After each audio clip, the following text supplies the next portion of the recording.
My name's Ray Owen. I'm a clinical psychologist and a health psychologist. I work for Wye Valley NHS Trust here in Herefordshire, and I particularly specialise in the psychological impact of people who are having to deal with serious physical health problems of their own. The reason for this particular talk, which is called I Do Worry, is that, as I'm sure I don't need to tell you, there's plenty of reasons to worry in this world. It's a natural part of our lives for all of us. And when we're dealing with serious physical health problems in particular, there are more reasons still. Anxiety and worry both play a part in our everyday lives. And I just want to take a few minutes to talk about how we think anxiety and worry fit together, why we have both of them, and then a couple of things that we've got some reasons to think really do help people in trying to deal with both of those problems.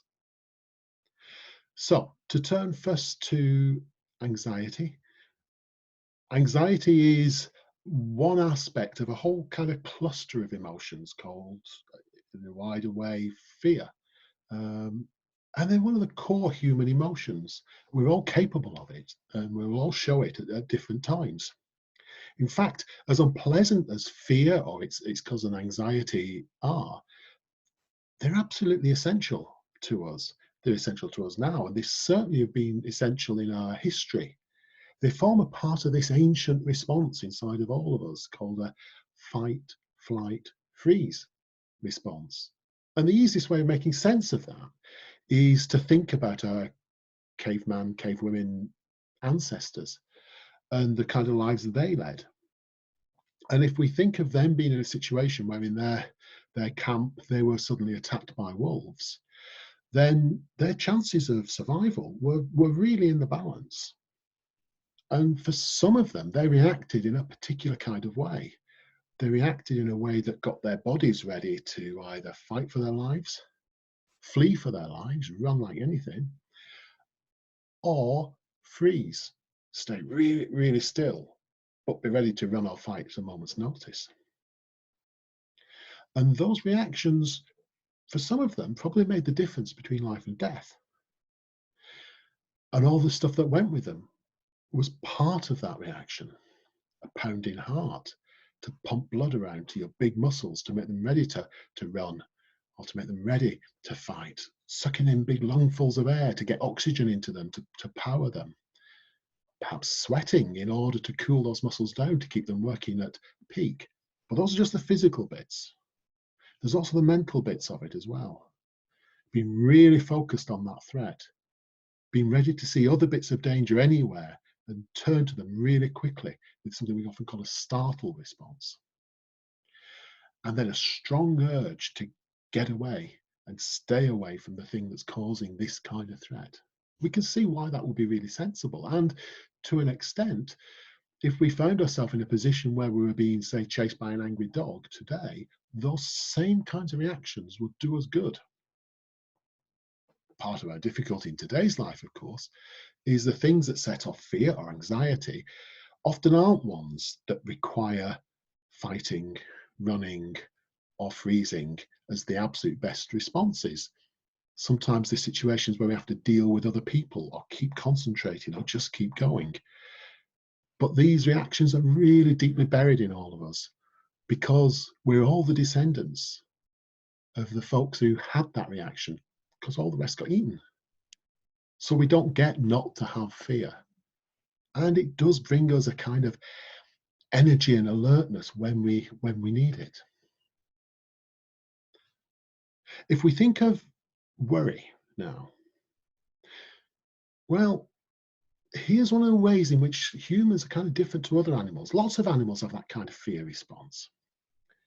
One of the things that's kind of particular about us humans is that we often react in a different way to something, well, I suppose like that attack of the wolves on the camp. Perhaps in the moment, yeah, absolutely dealing with fear by fighting or by running, or by staying really, really still and hiding. But then afterwards, those humans do a particular kind of thing.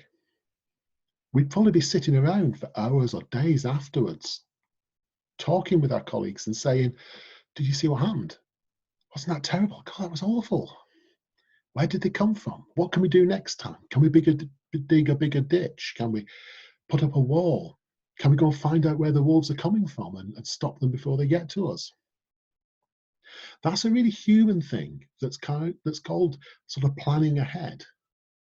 It's thinking about that threat and replaying it in your mind and thinking, what could I do?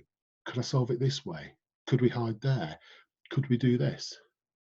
And that's got huge advantages for us humans. You know, we're not that strong. We can't run that fast. We're not that, got armor. We haven't got wings. But we're really good at problem solving. And we often problem solve problems that haven't happened yet.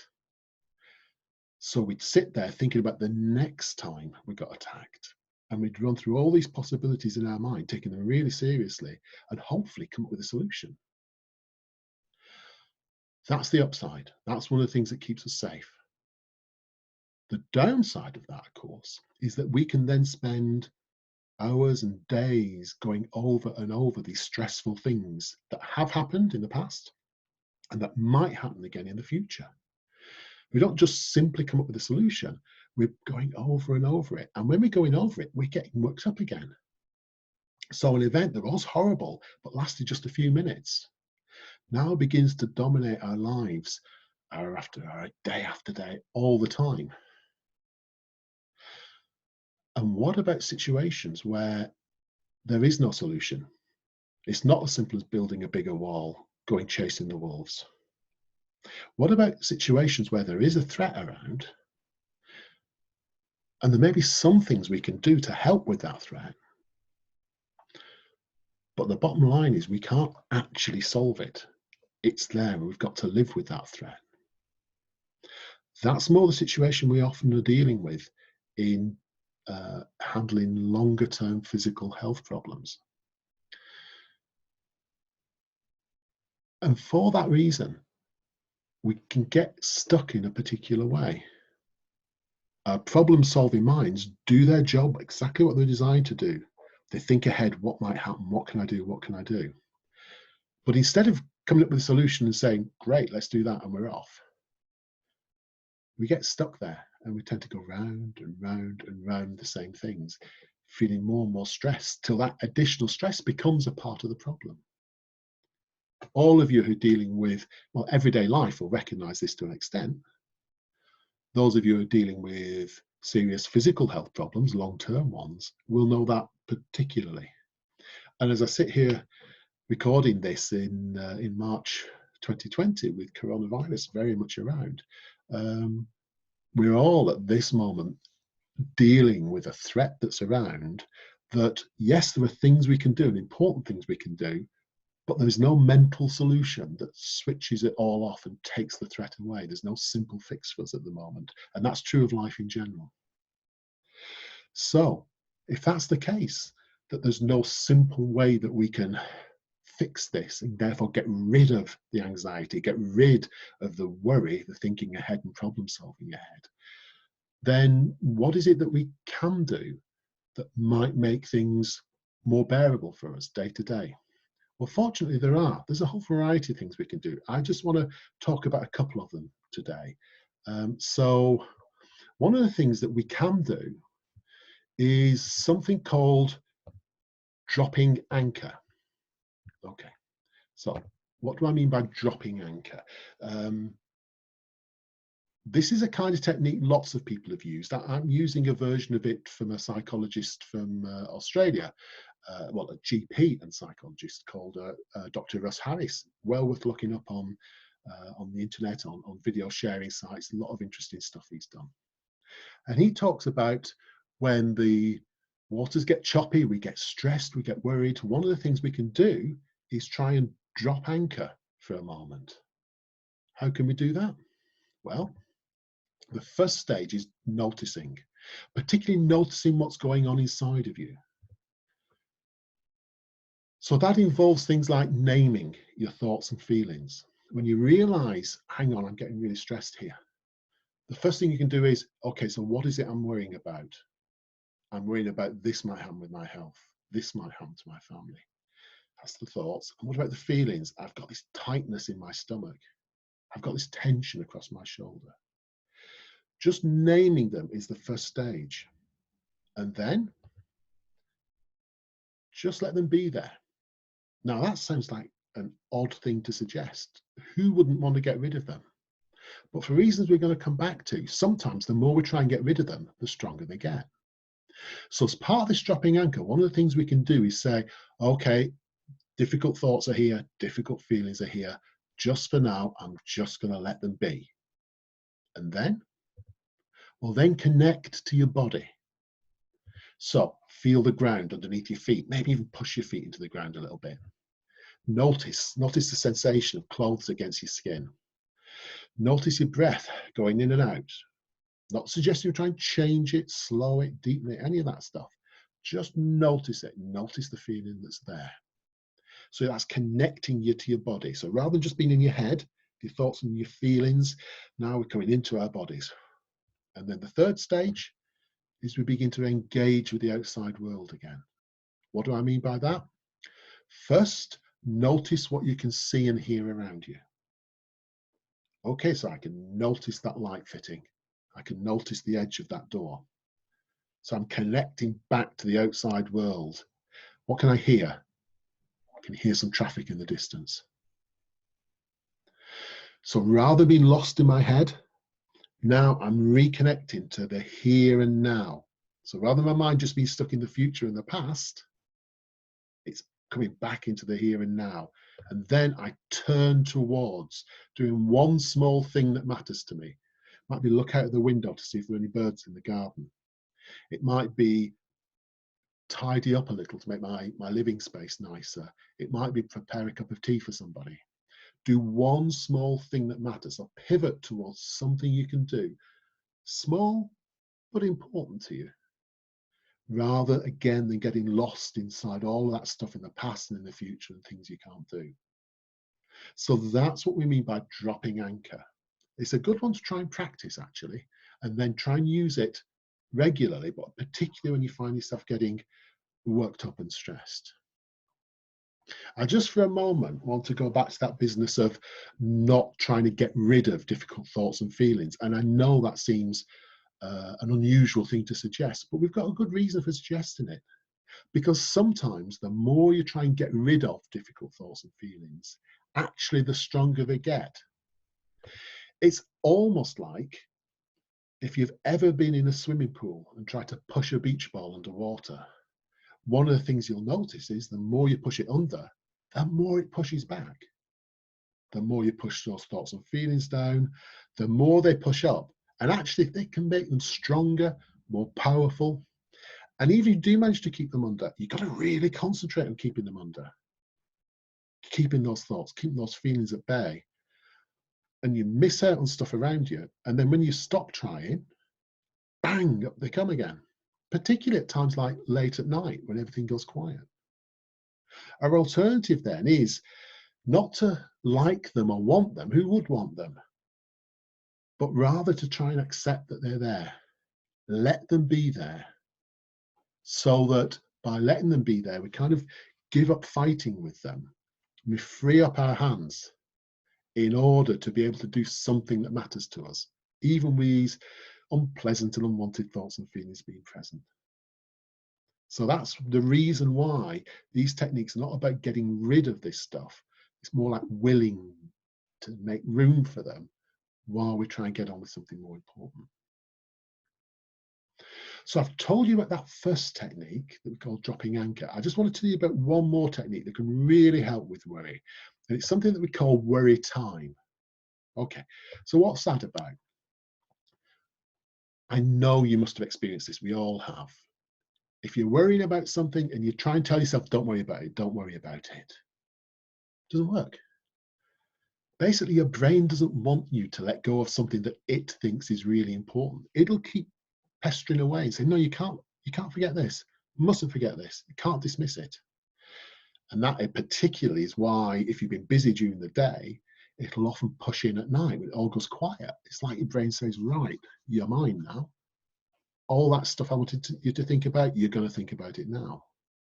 That's why we have this tendency for the worry to push in, and why the way of dealing with it can't be just dismiss it, push it out.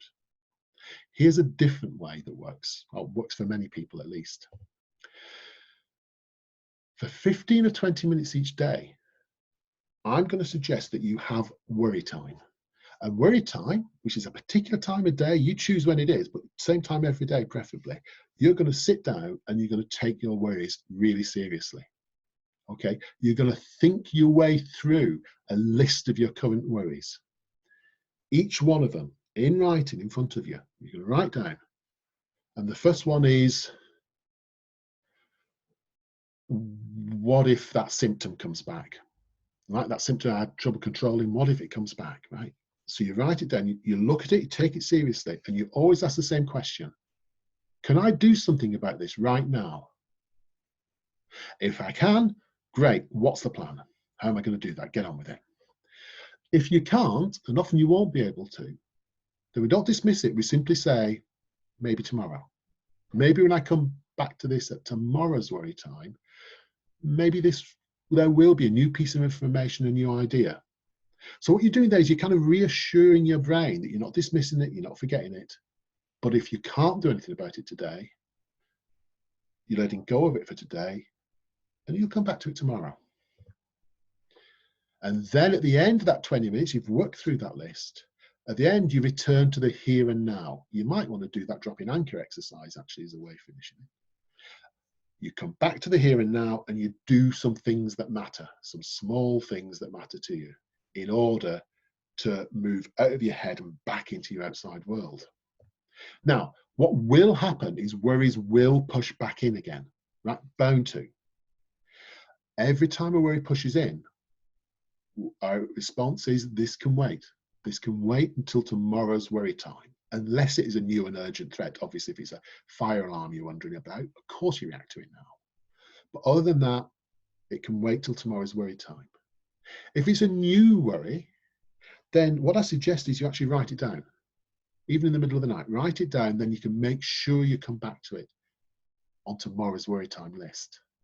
And in that way, you can kind of reassure your mind that you're not just dismissing stuff, you're not going to let go of something important and threat related, but at the same time, you're not just carrying it and letting it go over and over. Because let's be clear, 20 minutes of thinking of what can I do is probably as much as you can be productive. Another hour of it, another day of it constantly, it's just eating away at you. You're probably not getting any further with it.